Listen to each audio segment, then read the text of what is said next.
right, welcome. My name is Ben Waddell. I am a sociologist. I work at Fort Lewis College in Durango, Colorado. And today we are going to be talking about analytical thinking, or the analytical mindset. Now, you know, this is la neta. La neta means the truth in Spanish. And in la neta, what we do is we break down the truth using facts. We lay facts on the table and we try and understand situations by thinking systematically about them. Now, today we're actually going to be talking about analytical thinking. Now, analytical thinking, according to the great American sociologist C. Wright Mills, would have been defined as the sociological imagination. The sociological imagination, according to Mills, is the ability to think about the relationship between individual experiences and larger social trends. So let's take an example. Imagine you met somebody 2 months ago named Betty who said that she were unemployed. She lives in Los Angeles. She'd had a job before that, but she couldn't find work. Now, naturally, in your mind, you would associate that with COVID. You would go, because of the pandemic and the crisis that ensued, this individual has lost their job. Now, 15% of Americans are in a similar situation. So when you have 1 in 5 or 1 in 6 individuals that are unemployed in society, we would think of that as a larger social trend, right? Now, imagine you had met somebody named Betty in a similar situation a year ago, and she had said, "Hi, I'm unemployed." You might have thought of that very differently. You might have thought of her being unemployed as being much more related to her individual characteristics or her abilities or lack of abilities. Because a year ago, the United States was in a situation in which we were at historic lows in terms of unemployment rates. And so if somebody was unemployed in the United States a year ago, you would have been much more likely to think about the individual characteristics of that person that led to them not being able to find employment, right? And so when we think about analytical thinking, it's super important. In fact, there might not be a more important concept in the history of the world. Analytical thinking, the scientific mindset, right, this ability to think scientifically about things, is what has led to advancements such as penicillin, the ability to fly airplanes.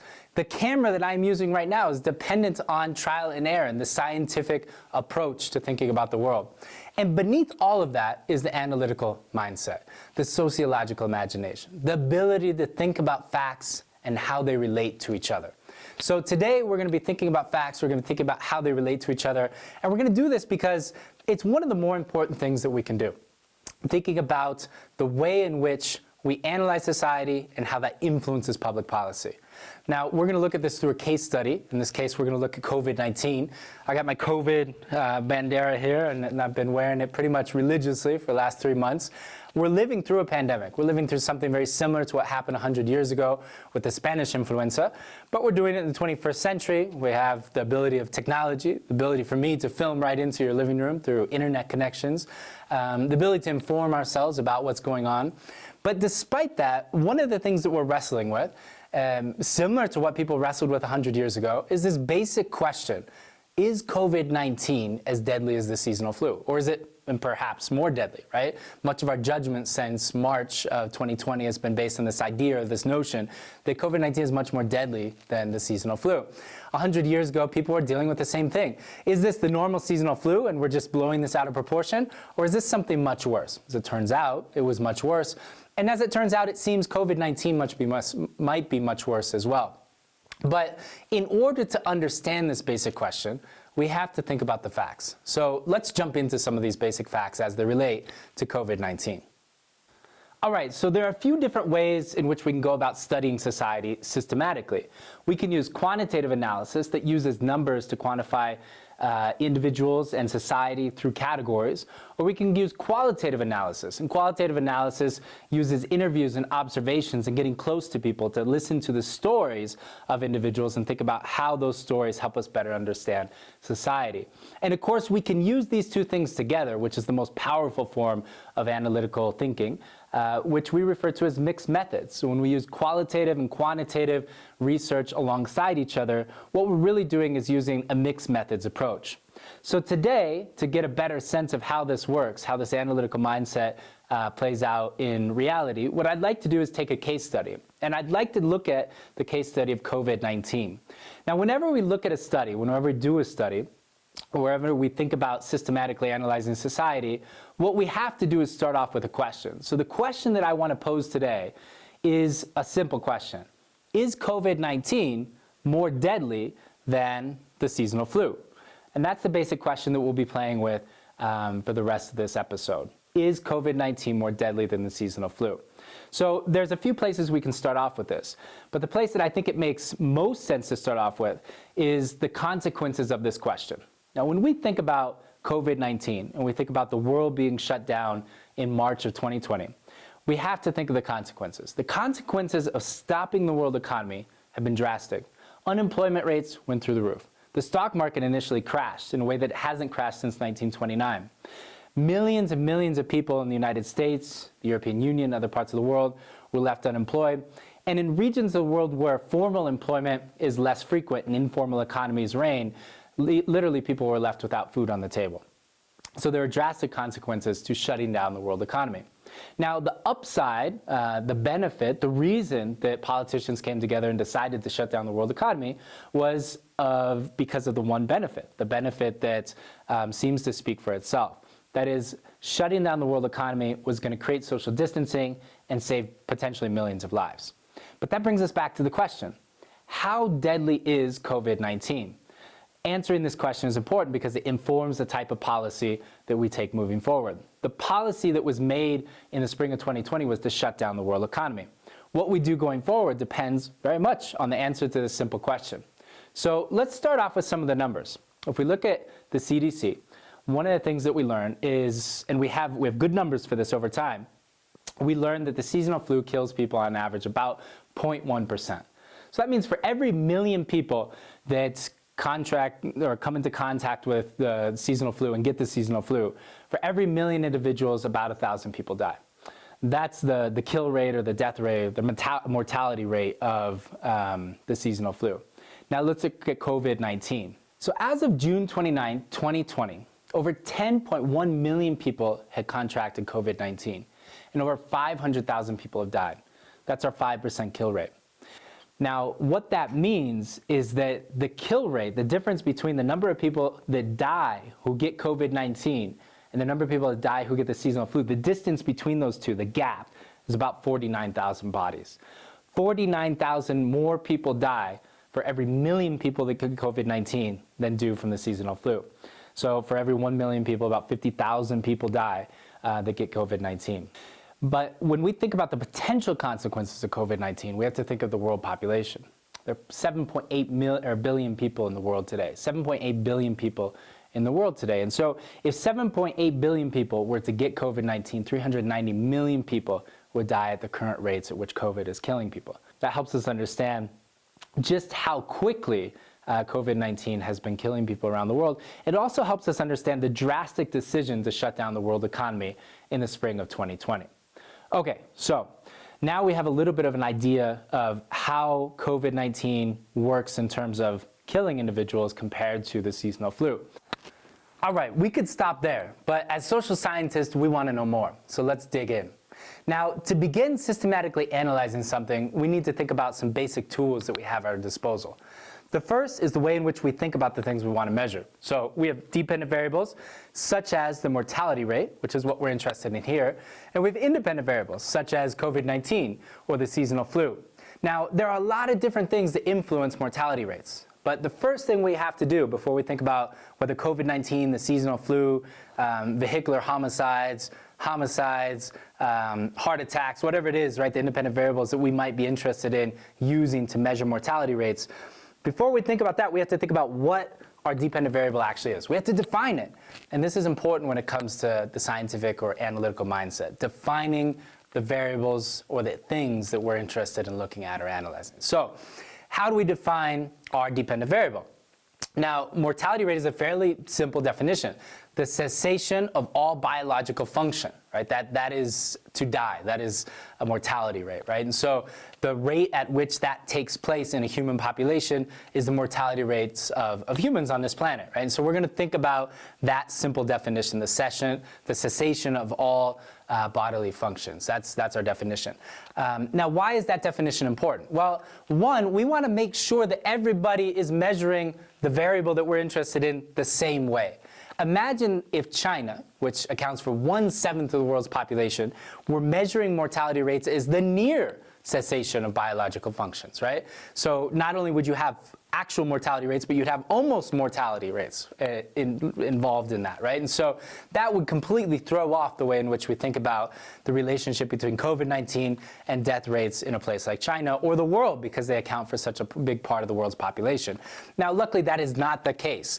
But when it comes to our variables that we're interested in looking at, we have to be very careful about what we're actually looking at. We have to use a clear definition. So we're working with this definition of the cessation of all bodily functions, right? So that's our death. That is death, right? And that, how frequently that happens within the human population is our mortality rate or our death rate. Okay, so we have a dependent variable, our death rate or mortality rate.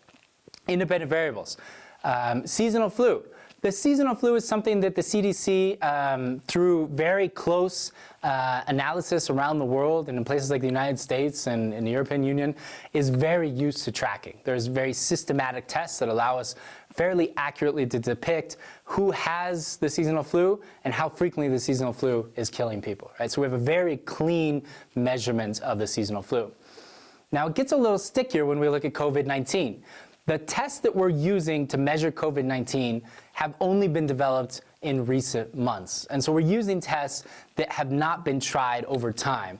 And so when we think about that, the reliability and the consistency, two important terms, reliability and consistency, they're not as accurate as they are when it comes to seasonal flu. Now, why is that? Well, this is where the qualitative research matters, right? So quantitatively, we have a sense of how many people have tested positive for COVID-19. But when we think qualitatively, that is through the stories and observations and interviews that we can do around this issue, about how that test, that measure that we're using to gauge how many people have COVID-19 and how many people have died from it, what we find is the reliability of that measure and the consistency of that measure is off. Now, I like to think of this as reliability and consistency. I like to think of it as very similar to target practicing, right? Now, if you've ever target practiced, or even just as a kid, if you shot arrows at, imaginary target on the wall, one of the things that you might remember is you had friends that were super consistent, but didn't actually ever hit the target, right? So if this is the bullseye, your friends were always hitting up here, right? So they were always a little bit off and to the left and high. And then you have other friends that are reliable and consistent. They consistently and reliably hit the bullseye. That's exactly what you're looking for, right? And then you have friends who are not reliable or consistent, right? So boom, boom, boom, boom, they're all over the place on that target. Reliable, consistent measures matter when it comes to the analytical mindset. So when we think about COVID-19, one of the problems that we found through observations and interviews with physicians that are actually administering these tests is that they're not reliable or consistent. They're kind of like your friend who's shooting all over that target, right, and not consistently hitting where they're supposed to. So I have had conversations with physicians. I've actually kind of made a game of this. Of every time I meet a physician, I ask them questions about how this test works. And I've specifically had long, in-depth conversations with physicians in the area of the Four Corners and in San Juan County down near Farmington, which is an area that's been hit very heavily by COVID-19. And what they've all told me is that COVID-19, the test that's used for it, gives a great deal of false negatives. That is, a false negative is a measure in which you are testing for something and you get a negative result when really the results should be positive, right? So you test a patient for COVID-19, comes back negative, but they in fact have COVID-19. All right, so false negatives and false positives have real implications in our world, right? When we think about a potential false positive, I want you to think about a pregnancy test. Now, imagine that you were 19 years old, male, female, whoever you happen to be. If you're a male, your intimate partner. If you're a female, yourself, right? Imagine that you are 19 and you have your whole life planned out. You're going to go to college. You're going to become a lawyer. You're going to become, a trader on the stock market. Or you're going to travel the world. Or you're going to become a sociologist, the greatest job of all time. Whatever it is that you're going to do, right? You have it planned out. And all of a sudden, you take a pregnancy test and it comes back positive, right? And you freak out, right? Of course, like all of these plans have shifted in your mind immediately, right? Now, imagine what you would do next. You would talk to your parents, you would talk to your close friends, you might drop out of school, or you might postpone your plans to go to college. There were a lot of implications as a result of this, right? You would have to plan for this being in 9 months coming into your life, which could be shocking. Really shocking. But you also, right, you also would be basing your decision making on this test. Now imagine that you come to find out when you go in for your first checkup that your test was a false positive, that in fact you weren't pregnant at all, right? That the test just got it wrong. Now that would also have implications, right? You may have talked to your parents about, you may have skipped some steps there, right? They may have known that you had a boyfriend or that you had a girlfriend, but they might not have known about your intimate relationships, right? You can't go back on that. You've already had that conversation, right? So there's a real consequence to false positives. There are real consequences to false negatives as well. I have a friend who's a radiologist in Farmington, and he has told me, he said, you can really clearly see the lesions or the infection that's taking place as a result of COVID-19. You see it on the imagery of the lungs. And so when you see it, you know that it is COVID. It's so different than other things that we've seen. And so oftentimes, I'll be looking at this imagery, they'll say the test came back negative, I'll say run it again.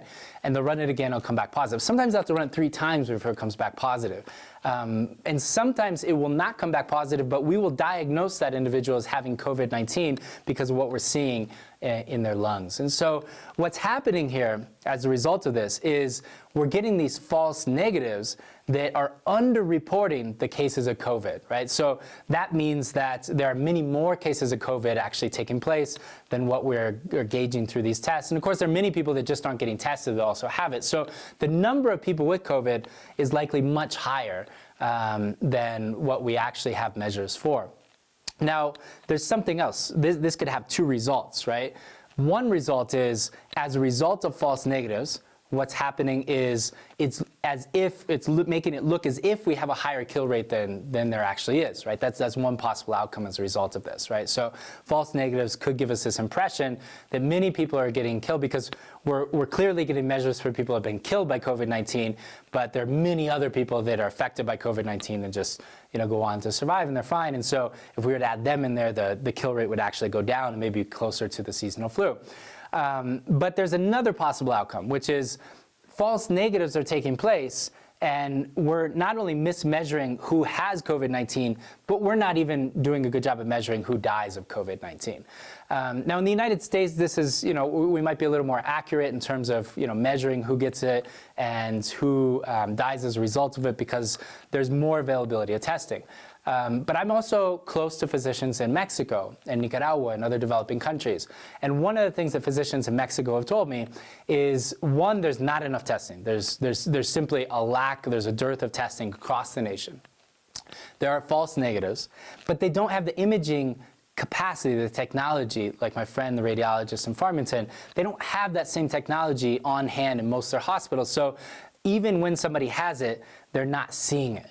What they are seeing is a huge uptick in deaths as a result of atypical pneumonia, or pneumonia atípica. And so what they're seeing is this uptick in a certain type of death that's, compared to previous years, has skyrocketed. Now, the reason they say that's happening is because of COVID. They can't test for it because the tests aren't available, but what they're seeing is something that is very clear to them, right? As they step back from this issue, they go, okay, so we're not measuring this as COVID with tests because we don't have them and because they give us false negatives, but we're seeing this huge increase in this particular type of death that is very similar to COVID-like symptoms, right? And so what is likely happening as a result of the inconsistency, the lack of reliability and consistency of the COVID tests and the lack of availability is we're mismeasuring how many people are actually dying. So the kill rate could actually be, the mortality rate could be much higher than what we're actually gauging. And so when we look at this systematically, we use that analytical mindset to look at this larger situation, what we see is the possibility that in a few years, when we step back from this issue and we look at rates of atypical pneumonia around the world, especially in developing countries where 80% of the world's population lives, we're likely going to see a huge spike in deaths. And those are going to be historically attributed to COVID-19, even if in the moment we can't really relate those to COVID-19 clearly, right? So I want to back out of this conversation for a second and talk a little bit about what we've learned. All right, so let's back this out and let's talk about why all this is important. An analytical mindset And the idea of sociology, or systematically studying society in the first place, is to inform policy. And in this case, we're thinking about COVID-19 and the ways in which understanding the death rate or the mortality rate due to COVID-19 might help us think about policy moving forward. Now, there was a scenario that I presented as we were diving into this issue that had to do with false negatives. One of the things that we understand about COVID is we have many more false negatives than we initially thought. In fact, it looks like about 1 in 5 tests lead to false negatives. So about 20% of people tested are not coming back positive when really they are actually infected with COVID-19. Now, why is that important? Well, one of the reasons it's important is we may be significantly underestimating how many people have actually had COVID-19. Now that, if it turns out to be true, could reduce the death rate at which people are dying, right? So as we add those cases in, what we'll actually see is death rates at 5% dropping to 4, 3, 2. That's a potential outcome. But what I think is a more likely potential outcome is as testing becomes more available, and as we look at this historically, looking back on this particular case, what we're going to see is that 5% mark is probably pretty accurate, but what is inaccurate is how many people we've actually diagnosed as having COVID-19 that actually passed away. So I think the death rate associated with COVID-19 is likely going to go up as we look back at this and have history on our side to look at things in 2020. And so what we're likely looking at is a scenario in which we're underestimating people dying from COVID-19 in the present. So in the future, we're likely going to have much higher death rates or death tolls as a result of being able to look at this historically. Now, one of the reasons I say this is because of the type of qualitative data that I've been able to gather by talking to people, physicians in Mexico and places like Mexico, so Mexico, Nicaragua, other parts of Latin America. And what I've seen through these conversations is physicians talking about the fact that they just don't have the tools to diagnose. So they don't have available tests, and they don't have the types of sophisticated radiology technology that allow them to actually see these lesions on people's lungs and diagnose people. And so what's happening is many more people are passing away. They're simply diagnosing these as cases of atypical pneumonia, or pneumonia atypica, and those individuals are dying as a result of this, right? In hindsight, what we're going to do is we're going to compare the number of atypical pneumonia cases in 2017, 16, 14, 15 with the atypical pneumonia cases in 2020, and what we're likely going to see is a big peak. The difference will be historically associated with COVID-19. All right, so this has been another episode of La Neta. The idea of La Neta is to lay the facts on the table and think about society through an analytical mindset. Today, we actually talked about the analytical mindset.